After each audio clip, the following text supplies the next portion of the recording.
अस्सलाम वालेकुम। Four terms की फैक्टराइजेशन का दूसरा केस। अब हमने क्या देखना है, when two terms out of four terms are perfect square और परफेक्ट क्यूब।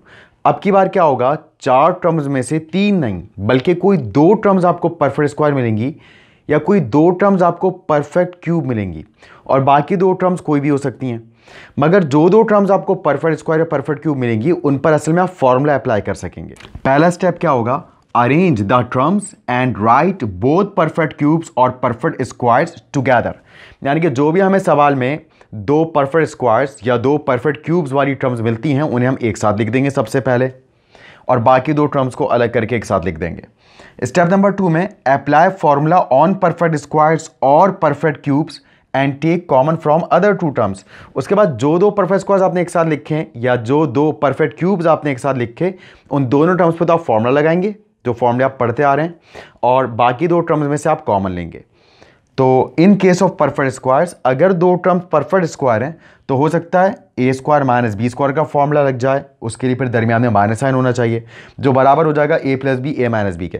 लेकिन अगर दो टर्म परफेक्ट स्क्वायर हैं और उनके दरमियान में प्लस साइन है तो फिर आप जानते हैं फिर आपको a square plus 2ab plus B square वाला फॉर्मूला अप्लाई करना पड़ता है और मिडिल टर्म को बैलेंस करने के लिए एंड में आप मिडिल टर्म को माइनस बी कर देते हैं। ये टू टर्म्स की फैक्टराइजेशन में आप बहुत तफसील से पढ़ चुके।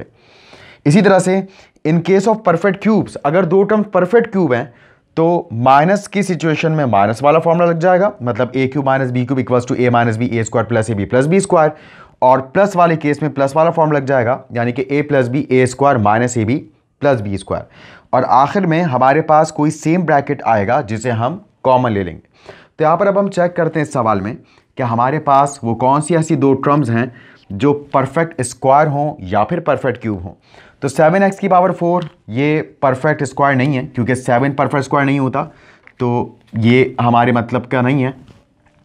8y क्यूब अगर आप देखें तो ये परफेक्ट क्यूब है क्योंकि 8 का क्यूब रूट 2 होता है और y क्यूब का क्यूब रूट y होता है, तो ये हमारे पास एक परफेक्ट क्यूब है।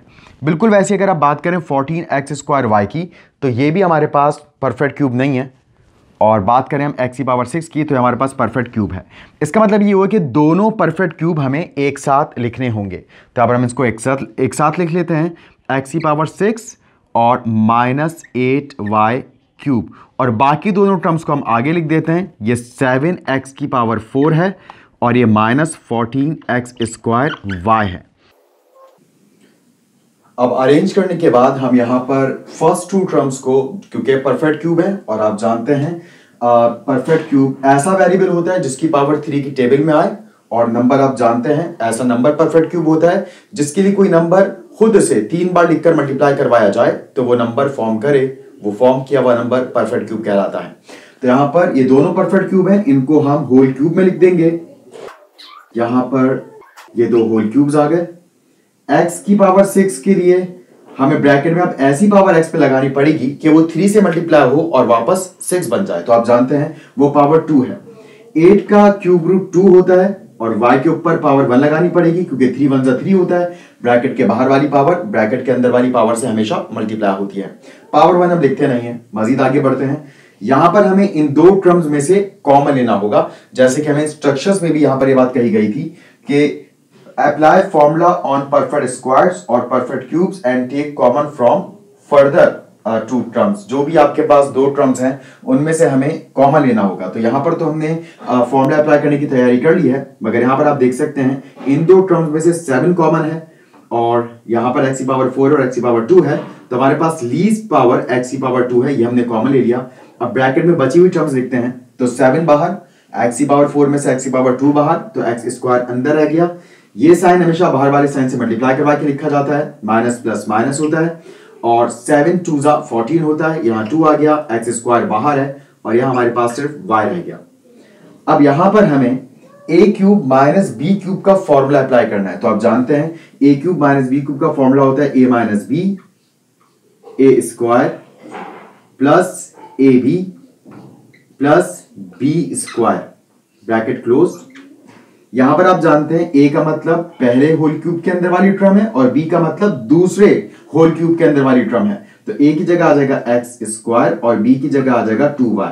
फिर इधर a की जगह एक्स स्क्वायर, यहां पर भी एक्स स्क्वायर और इधर b की जगह 2y और b की जगह 2y, क्योंकि आप जानते हैं a cube minus B cube a minus B A square plus A B plus B square के इक्वल होता है।